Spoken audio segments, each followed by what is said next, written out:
हाय। नहा रही थी? राज घर पे नहीं है, वो ऑफिस गए हैं। हाँ मैं जानता हूँ, राज ऑफिस गया है और लेट आने वाला है। और प्रिया भी घर पर नहीं है, अपने कजिन के यहाँ गई है, इसलिए तो आया हूँ। जब से मैंने तुम्हें पार्टी में देखा है, मुझसे रहा नहीं गया, इसलिए मौका मिलते ही यहाँ आ गया। दुनिया की हर किस्म की लड़कियों के साथ मैंने ऐश की है, लेकिन जो बात तुम में है वो किसी में नहीं। आप प्लीज यहाँ से चली जाइए। हाँ समझ गया, तुम राज के कॉन्ट्रैक्ट में हो इसलिए तुम्हें टेंशन है। मेरे और उसके बीच कोई प्रॉब्लम नहीं है, वो मेरा बिजनेस पार्टनर ही नहीं बल्कि बचपन का दोस्त भी है, उससे कोई ऑब्जेक्शन नहीं होगा। Let's not waste time now.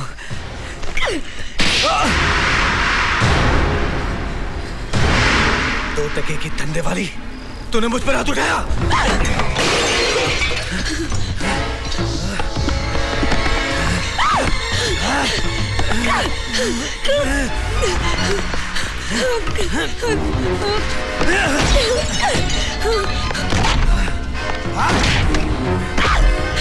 चलो उठ, इधर।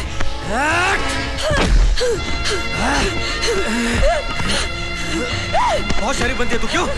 तेरी शराफत अभी निकालता हूं मैं।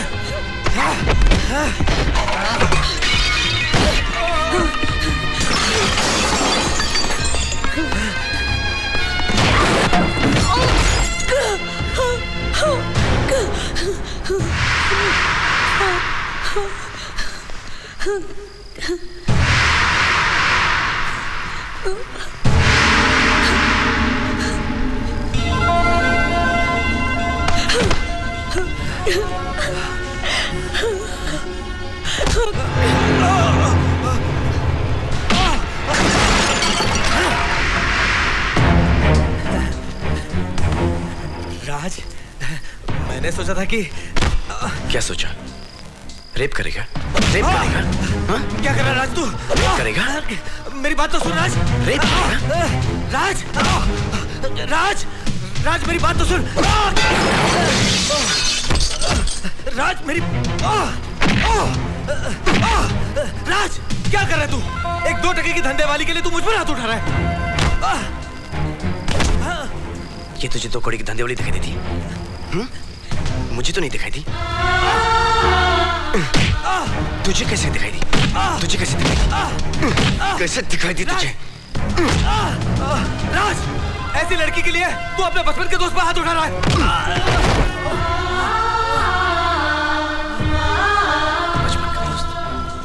बचपन का दोस्त?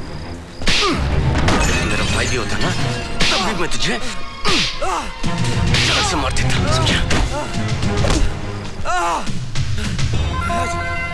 इसके लिए अपने 500 करोड़ की पार्टनरशिप को लात मार रहा है तू। इसके लिए 500 करोड़ क्या, पूरी दुनिया की दौलत को भी ना ठुकरा दूंगा, समझा? मालूम क्यों? क्योंकि she is priceless for me. मेरा दोस्त है ना, इसलिए तू यहां से निकल, वरना मैं तुझे मार डालूंगा, समझा? चल।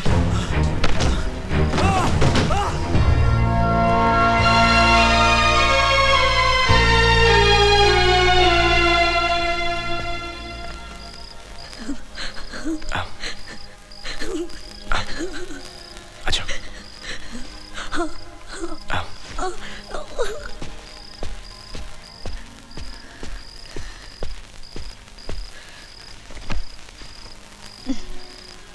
मैं दवाई लेके आया।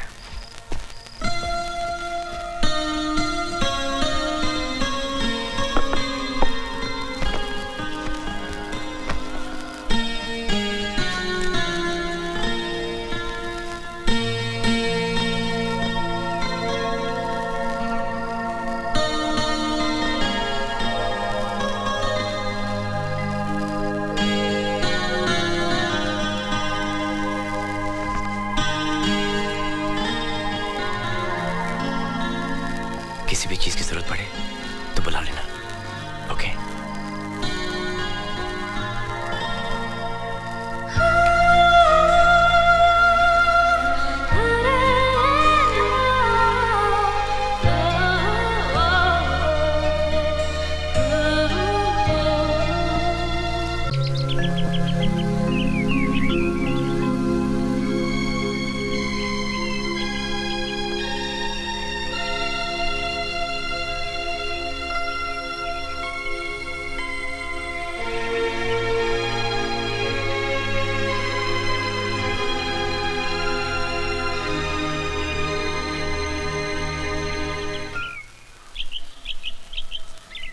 मधु, हाँ? ये लो।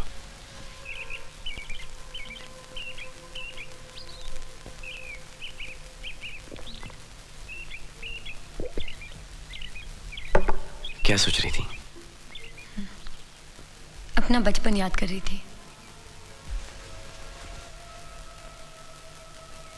जब मैं छोटी थी ना, मेरी माँ हमेशा मुझे कहानी सुनाया करती थी कि एक गरीब लड़की थी। एक दिन उसके पास सफेद घोड़े पे एक राजकुमार आया और उसे अपनी दुल्हन बना के ले गया, और फिर उसके सारे सपने पूरे हो गए। मैं भी सोते जागते यही सपना देखा करती थी।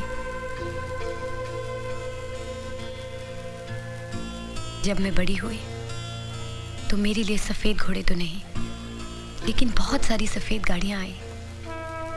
उनमें से बहुत सारे राजकुमार भी उतरे, लेकिन कोई मुझे ले जाने नहीं आया। सब मुझे खरीदने आए। तब मुझे एहसास हुआ कि ये तो बचपन में बच्चों के लिए एक परी कथा थी। असली में ऐसे थोड़ी होता है।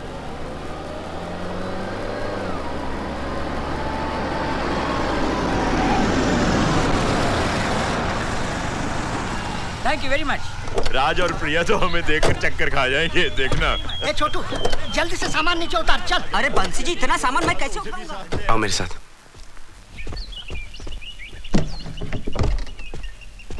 प्रिया। हाँ? दादाजी पूरी फैमिली को लेके आ गए। क्या? हाँ। वो तुम्हारी फैमिली है? हाँ। प्रिया गड़बड़ हो जाएगी। वो सोचते कि तुम प्रेग्नेंट हो। ओह गॉड। एक सेकंड। नहीं, ये बहुत बड़ा हो जाएगा। ये अच्छा, हाँ, सुनो। ये ठीक है। ये गंढा भी तुम पहन लेना। लेकिन इसमें तो पूजा के हाँ, फूल मुझे हैं। मालूम है इसमें पूजा के फूल है। पूजा के फूल निकाल के इसको देना और तुम गंढा पहन लेना। हाँ? बहू, हम आ गए। अरे खुशी से फूले नहीं समाओगे। अरे राज दादाजी। बेटा। माँ। दादाजी। जीते रहो, जीते रहो। Dad. How are you, बेटा? Good to see you. Good to माँ। see you. सरप्राइज किया ना? Pups. जीते रहो बेटे, जीते रहो। This is not fair. भाई, बिना खबर किए आप लोग ऐसे ही पहुंच गए? Surprise, surprise. भाई हम लोग प्रिया को देखे बगैर नहीं रह सकते थे। हम आ गए। अरे लेकिन प्रिया कहाँ है? तकिया बांध रही है। तकिया क्या बंध रही है? तकिया बांध रही है? क्या सुना आपने? क्या बोला तुमने? कपड़े बदल रही है। भाई मैं तो इसकी प्रिया। आओ मेरी बच्ची, आओ। तेरी पहना मामा। जी सी रहो। दुनिया भर की खुशियाँ दे दी हमें। नहीं बेटा, झुकना नहीं। जीती रहो, जीती रहो, पापा, जीती रहो। how are you? ठहरो, मैं तुम्हारी नजर उतार दूं। ओह दादाजी। कैसी हो बेटा? ठीक हूँ। हैं? कैसे आप पप्पू भैया? हाय मामा जी। कैसी हो प्रिया बेटी? मैंने कहा था ना, भगवान ने चाहा तो साल भर में तुम्हारी गोद फिर से भर जाएगी, है ना? क्या मामा? आप लोग ने भी ऐसा क्या सरप्राइज दे दिया मुझे आज? पहले बता देती, सोनू आपको एयरपोर्ट लेने आ जाता। अरे मैं तो कब से, लेकिन बाबूजी ने कहा बच्चों से परेशान नहीं करना है, मना कर। इसमें परेशानी की क्या बात है? हम तो सरप्राइज देने आए हैं।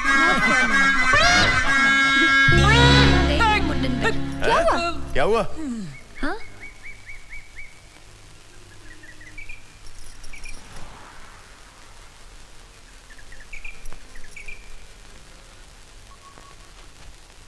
ये मेरी दोस्त की बीवी है, मधु।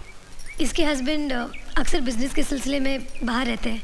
इसके घर में कोई नहीं है, इसलिए ये हमारे साथ रहती है। अच्छा, ये तो तुमने बहुत ही अच्छा किया बेटी। ऐसे वक्त में ना अकेले नहीं रहना चाहिए। आओ इधर आओ, आओ ना। पैरी पहना। खुश रहो, जीती रहो। मैं प्रिया की सास हूँ। मुझे मालूम है, प्रिया मुझे रोज आप सबकी बातें बताती है। आप मामी जी हो, आप मामा जी, और आप पप्पू भैया, और आप दादाजी। पैरी पहना। अरे झुकना नहीं, जीती रहो बेटा, जीती रहो। और आप पापा जी। दादाजी, आप मेरी नजर नहीं उतारेंगे? अरे क्यों नहीं बेटा, जीती रहो, खुश रहो, सदा सुहागन रहो।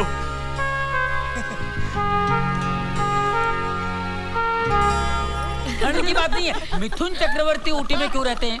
ताकि वहाँ के लोगों में वो गोरा दिखाई दे। दादाजी बिस्किट। Thank you. मधु बेटा, तुम्हारा पति क्या बिजनेस करता है? जी वो इंपोर्ट एक्सपोर्ट का। हाँ दादाजी, इसलिए कभी यूके, ऑस्ट्रिया, इंडोनेशिया, हमेशा मलेशिया। बाहर ही रहता है। अच्छा अच्छा अच्छा। भाई कुछ भी हो, बिजनेस तो चलता ही रहता है, लेकिन ऐसे समय में पति को पत्नी के पास ही होना चाहिए। कोई बात नहीं बहू, जैसे हम अपनी प्रिया की देखभाल करेंगे वैसे ही इसकी भी देखभाल करेंगे। माता पुनि बोली सोमति डोली तजहु तात ये रूपा, कीजिए शिशु लीला ति प्रिय शीला ये सुख परम अनूपा, सुनी बचन सुजाना रोदन ठाना होई बालक सुर भूपा। ये सुनकर भगवान विष्णु बालक बनकर रोने लगे और उनका वो प्यारा सा रूप देखकर माता कौशल्या की आंखों से खुशी और ममता के आंसू बहने लगे। कहते हैं कि भगवान रामचंद्र जी के जन्म का वर्णन अगर गर्भवती मां सुनती है तो उसके बच्चे को भी अच्छा लगता है। तुम जरा महसूस करके देखना, कोई ना कोई हरकत अंदर जरूर हो रही होगी। सुनी शिशु रुदन परम प्रिय बानी, संभ्रम चली आई सब रानी, हर्षित जहाँ तहाँ धाई दा। अरे मधु बेटी, तुम वहां क्यों खड़ी हो? इधर आके बैठो। आओ आओ बैठो। हाँ तो सुनो, भगवान श्री राम के जन्म के समय पिता दशरथ की क्या हालत थी? क्योंकि जितनी खुशी बच्चे के होने के समय मां को होती है, उससे दुगनी पिता को होती है। तू क्या सोच रही है बेटी?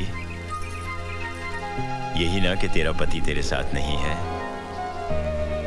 इसमें जरूर उसकी कोई मजबूरी होगी, लेकिन वो हर समय तेरे और तेरे बच्चे के बारे में ही सोचता होगा। हाँ तो तुलसीदास जी ने कहा, काम कोटि छवि साम शरीरा।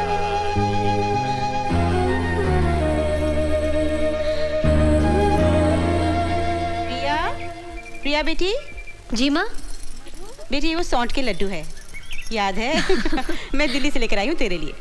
ले खा ले, शाबाश।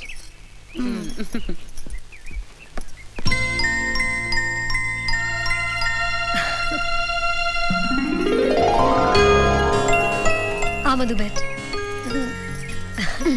माँ मेरे लिए दिल्ली से सौंठ के लड्डू लाई है, इसे खाएगी ना तो बहुत फायदा होगा। खा।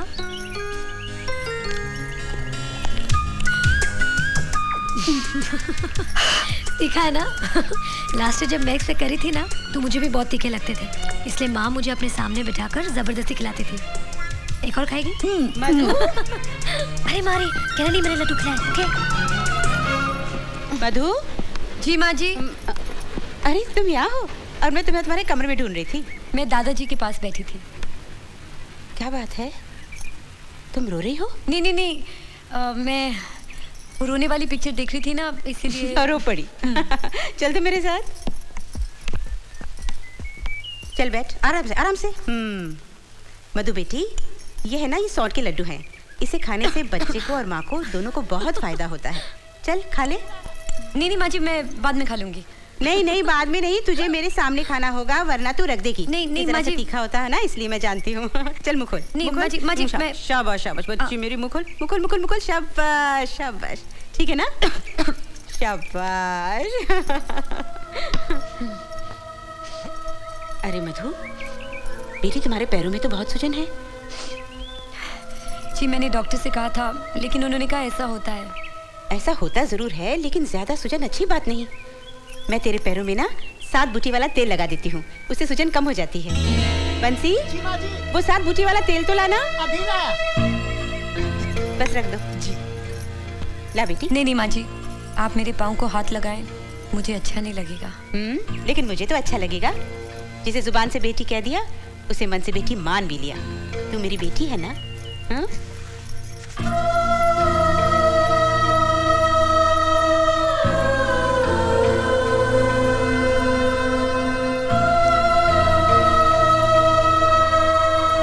तुम्हारे परिवार में कौन कौन है बेटी? मेरा कोई नहीं है माँ जी। इंडिया में तो होगा ना? दुनिया में नहीं है।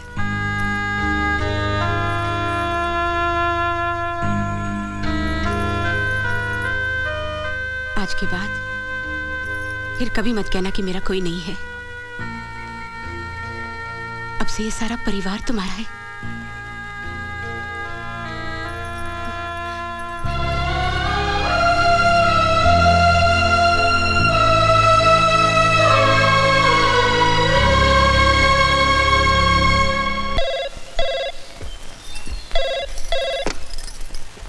हेलो, नमस्ते पंडित जी, कैसे हैं आप?